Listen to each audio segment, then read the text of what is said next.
around the world, right? Yes. Okay, so tonight's call, I wanted to talk about goal setting. And the reason why I'm making this the topic for tonight's call is because I was listening to my personal development, and it was giving me a play-by-play on how to set effective goals and how to dream bigger. So here's the deal. If you have a goal and it's like super tiny, can you take that? Sorry. So if you have a goal and it's really tiny, then you're kind of just you're not really shooting for the limit or shooting for the sky, you know what I mean? Like, our goals should be so high and so scary that we might not even, like, half of our like mind doesn't even think that we're actually going to be able to accomplish that goal. You know what I'm saying? Yeah.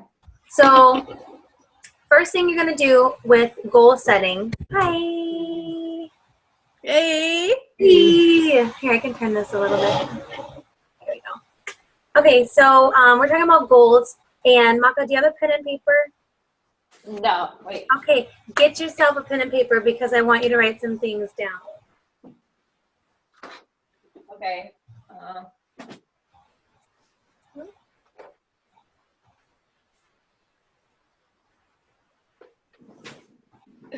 Okay. All right. Just kidding. Back to me.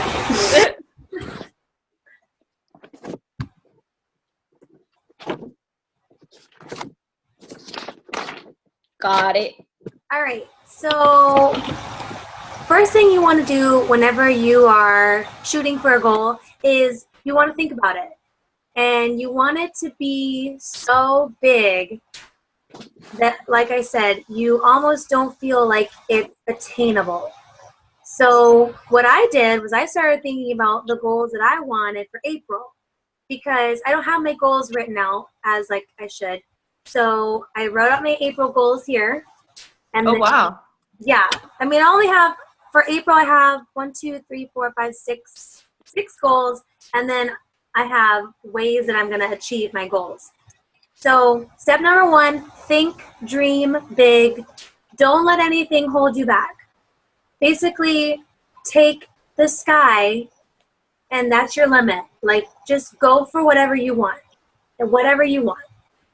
For April, focus on goals that you don't think you can hit, and then write those down. So dream big, and then write your goals down. So step number 1 is dream like crazy. What do you want for this month? Because remember, we talk about thinking about what you want will actually start to show up in your life because of the laws of attraction. Yeah. So after you've thought about what you want, write it down, because you're 10 times more likely to hit your goal if you write it down. Just by writing it down, you increase your chance of hitting your goal by 1,000%. That's a pretty good number. So writing your goals down is huge in order to achieve your goals. After you write down your goals, you want to write down the things that you're going to have to give up in order to hit your goals. So I wrote for my step 3, I wrote pay the price. Like, these are things that I'm going to have to do in order to make my dream or like my goals real. So here's an example. My goal is I want to hit diamond by the 28th. That gives me a little over 2 weeks to accomplish this goal. What I'm going to have to do is invite to the coaching opportunity at least 5 times every single day. At least 5 people, reach out to them and invite them to the coaching opportunity, because hopefully then I will get maybe 3 or 4 new coaches, and then if you're doing the same thing, you'll hit emerald and we will both advance. And then I'll teach you how to hit ruby, and then teach you how to hit diamond, and we'll just continue to grow together. Okay? Another goal of mine is getting my garage cleaned out. That has nothing to do with Beachbody. It's just a goal that I have. I want my garage to be cleaned out, so I wrote that I'm going to need to get some boxes from Chili's. and bring home some boxes so I can chuck some stuff out of here. Yeah. We're also going to have a garage sale, so getting some boxes from Chile is going to help with our garage sale kind of thing. But just figure out your goal, and then next step is what are you going to do to make that goal happen.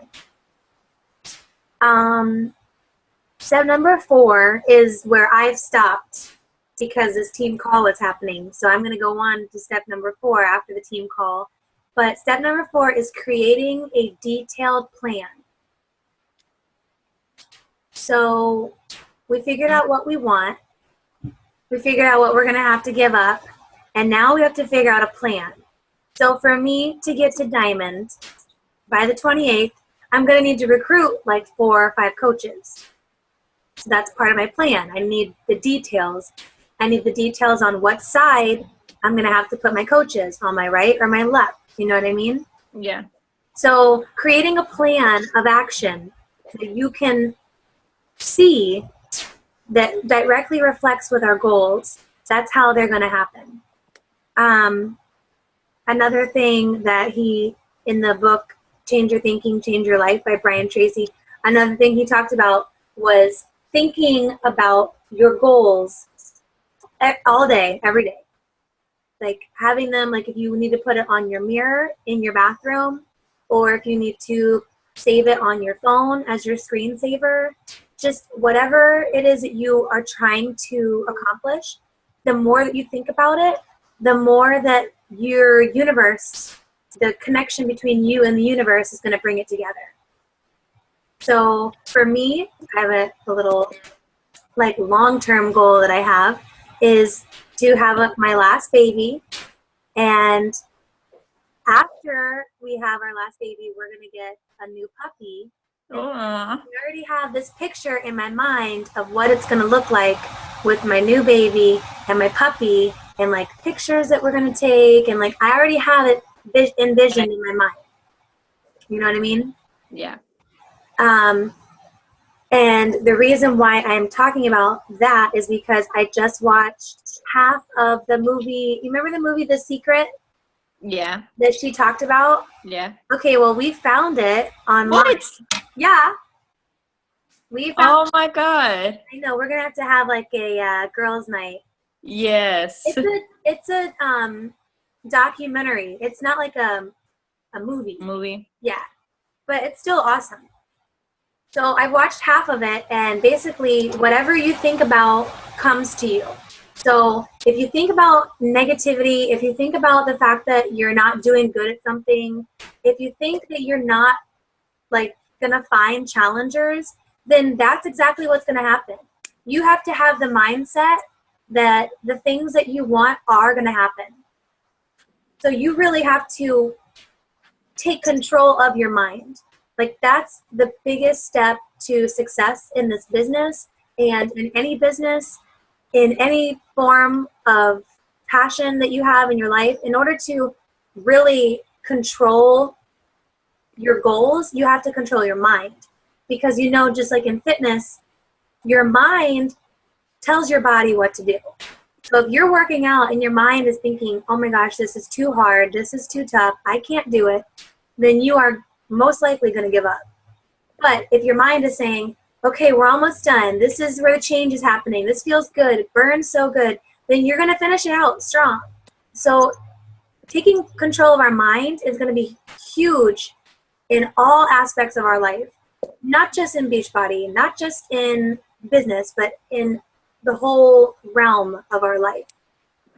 So The Secret, I will figure out a time when we can get together and watch that together. Yes. And that really just talks about keeping what we want at the forefront of our minds so it's constantly being attracted to us. So tonight, let's see how much time we have. Okay, I want to share a little video. Okay. And then that's how I'm going to wrap up the call. But I just wanted to challenge you to write down April goals. And like physically write them down. And then the step number 3 was write out how, or like what things you're going to have to give up. So for me, I said I was going to have to give up a little bit of sleep in order to get up and get the things that I need done so that I can come home and like hit my invites really hard. I'm going to have to get organized with my meal plan and my meal prepping because I don't want to cheat this week. I don't want to cheat next week. So these are just things I have to give up in order to hit my goals. So I challenge you tonight to sit down in a quiet space. I know you just did your personal development because I saw your Snapchat. So you should be in a good state of mind to really figure out some easy goals. Not easy, but just good goals to set for April. And if you need help figuring out what you should be striving for, I can help you with that too. Okay.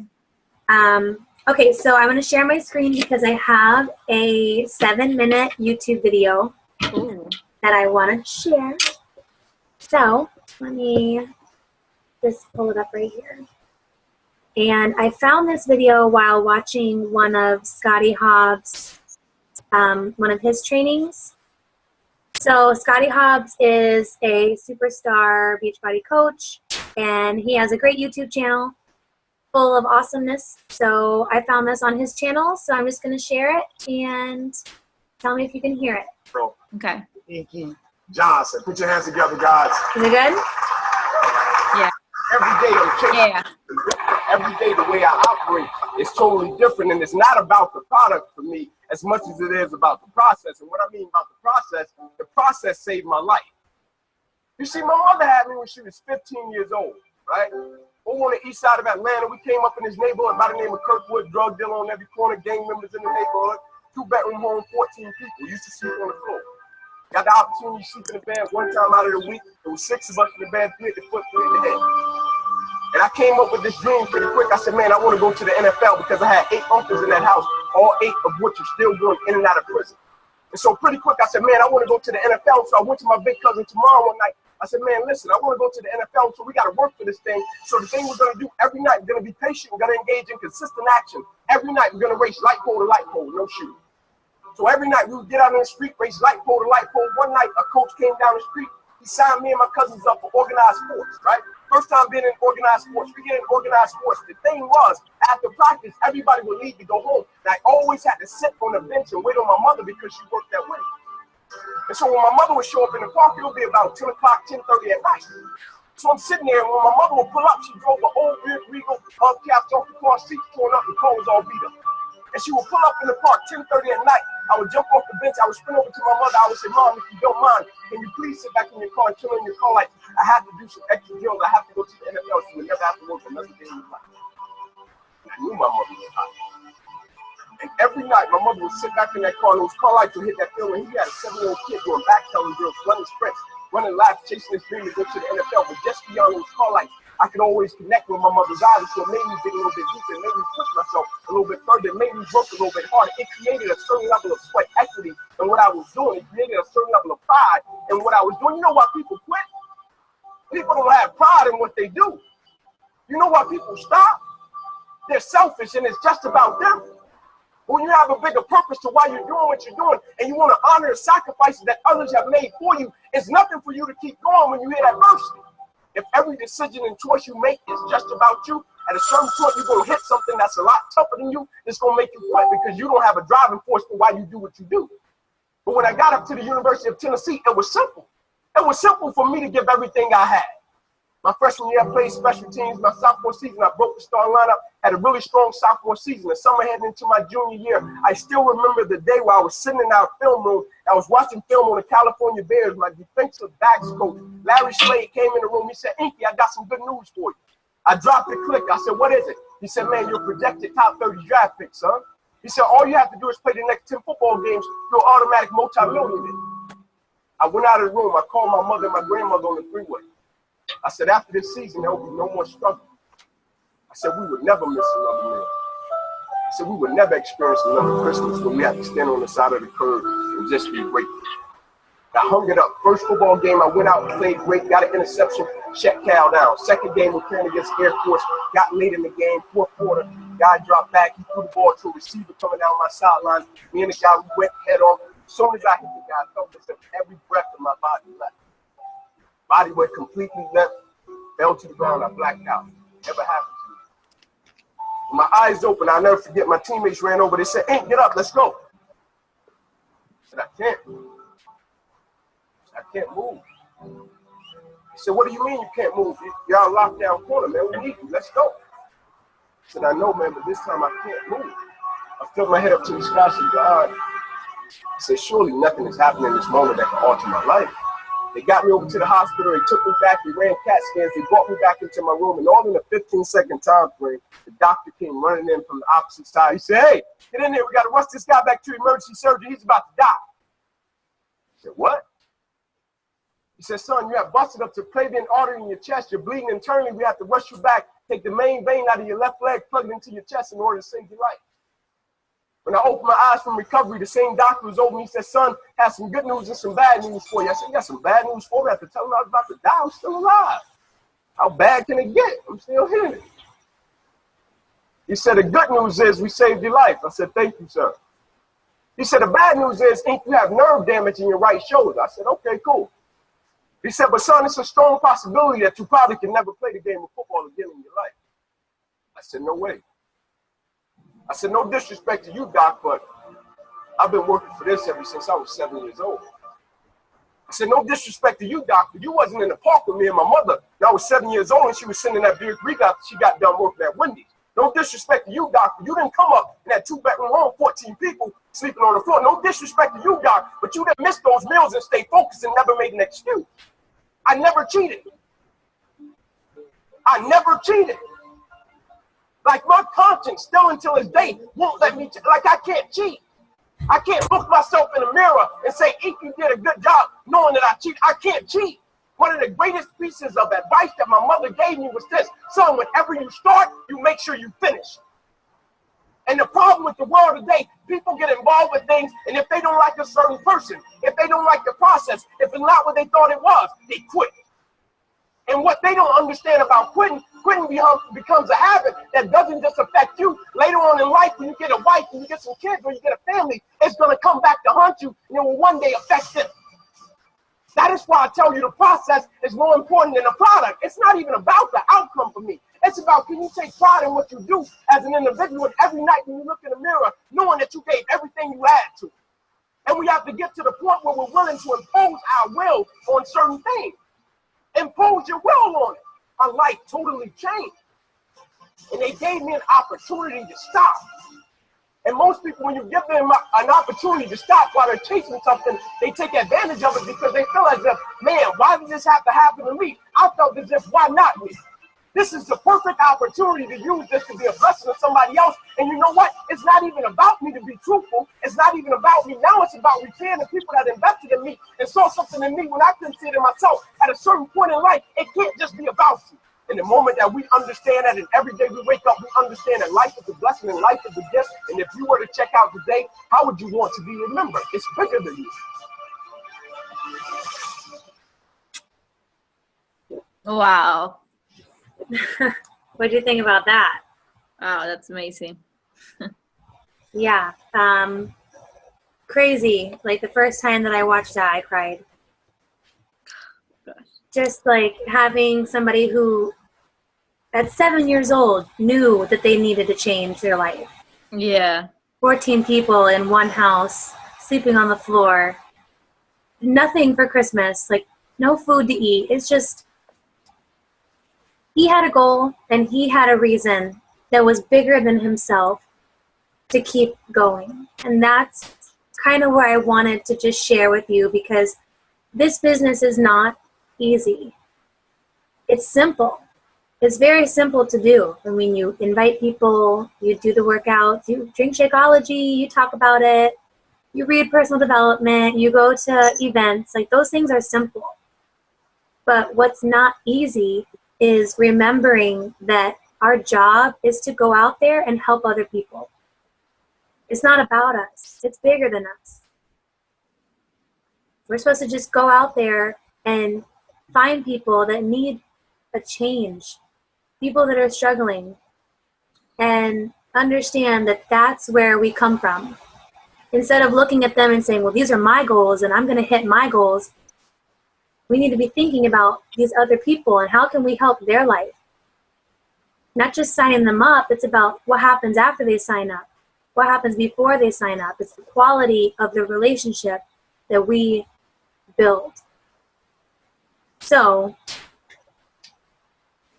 I really like that motivational video, man. It's just pumps you up, you know? Well, do you have any questions? No. No. All right, girl. Well, I wanted to make this short and sweet, and it was. It was. So, text me a picture of your goals, and I will finish my step 4, creating a plan on how I'm going to accomplish my goals. And every single day, look at those goals and like save it on your screensaver on your phone. That way you can see it. Because the more that you see it, the more you're going to think about it. And the more you think about it, the more it's going to happen.